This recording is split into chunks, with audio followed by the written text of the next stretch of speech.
पलूस, कडेगाव आणि खानापूर तालुक्यातील शेतकऱ्यांनी प्रस्तावित शक्तीपीठ महामार्गाविरोधात आता आक्रमक भूमिका घेतली असून कोणत्याही परिस्थितीत शक्तीपीठ महामार्ग रद्द झालाच पाहिजे या प्रमुख मागणीसाठी नेवरी ते घोगाव अशी पदयात्रा सुरू आहे।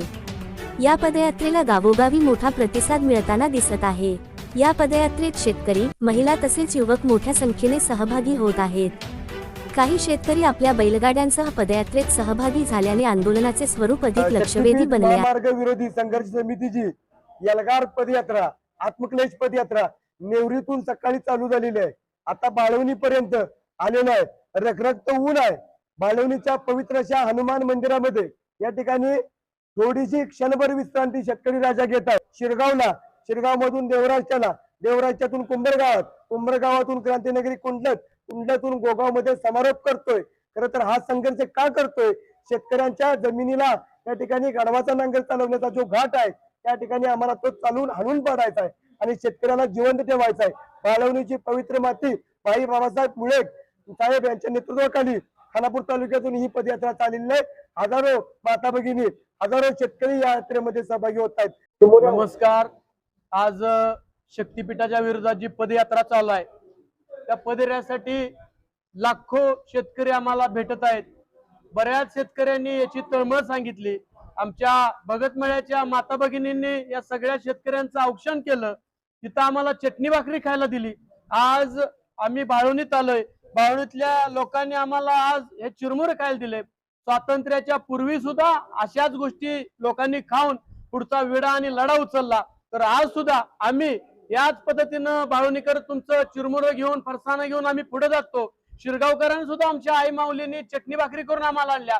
काही जरी झालं, काय खातो याकडे ध्यान नाही, फक्त आम्हाला एकच लक्ष आहे, एकच लक्ष आणि शक्तीपीठ मार्ग रद्द झाला पाहिजे। यासाठी वाटेल तो प्रयत्न करायला लागला तरी चालेल। आज बाळवणीमध्ये पदयात्रा शक्तीपीठ रद्द करण्यासाठी आलेली आहे आणि त्या पदयात्रे सुरुवात नेवरीमध्ये झाली। नेवरी, आंबेगाव, उडेरायबाग, शेळकबाव आणि आता बाळवणीमध्ये यात्रा आलेली आहे। या बाळवणी गावातील जमीन ताकारी कॅनॉलसाठी गेली, परत आरफळसाठी थोडी काही जमीन गेलेली आहे। त्याचबरोबरीनं दुसरा महत्वाचा मुद्दा 8 एकराचा स्लॅब लागला। 8 एकराच्या वरची जमीन काढून घेतलेली आहे सरकारनं आमच्या तालुक्यातल्या जवळजवळ सगळ्या गावातली। आणि आता 8 एकराच्या खाली ज्यांची जमीन राहिली त्याच्या जमिनीतनं जर तो शक्तीपीठ मार्ग गेला तर तो शेतकरी भूमिहीन होईल अशी परिस्थिती निर्माण झालेली आहे। आमच्या तालुक्यातील 8 गावांमधून हा शक्तीपीठ मार्ग जातोय। 8ही गावांनी एकमेव निर्धार केलेला आहे की कसल्याही परिस्थितीत मोजणीला संमती द्यायची नाही।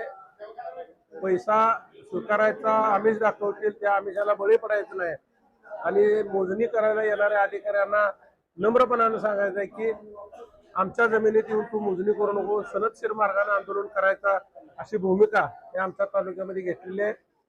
आमची ताकारी योजनेत जमीन 4.5 एकर गेली। त्यावेळेला हाय फायद्याचं पाणी होतंय म्हणून आम्ही बसलो, तरी उपोषणला बसावं लागलं ही सांगलीमध्ये। का तर पैसेच दिना लवकर।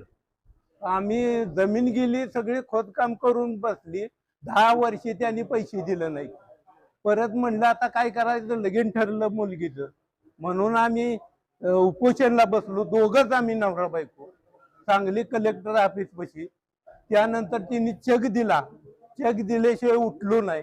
आणि आता आणि आमची ही 2 एकर जमीन जात्या, ती खरेदी घेतली आता काहीतरी करून, आणि ती बी जमीन जर जायला लागली तर आम्ही काय म्हणून बसायचं?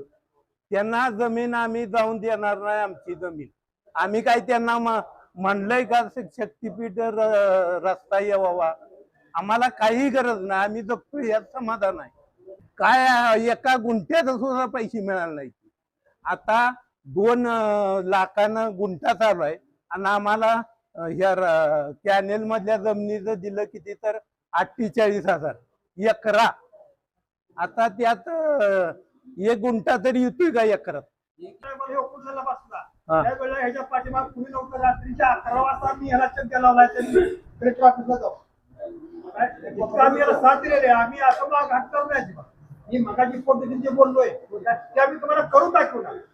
आणि बाळवणीकरांना एकच सांगणं आहे की आपण एकजुटीनं आपली बायका मुलं तिथं जाऊन बंद करायचा म्हणजे बंदच करायचा, कशी जाते ती बघू.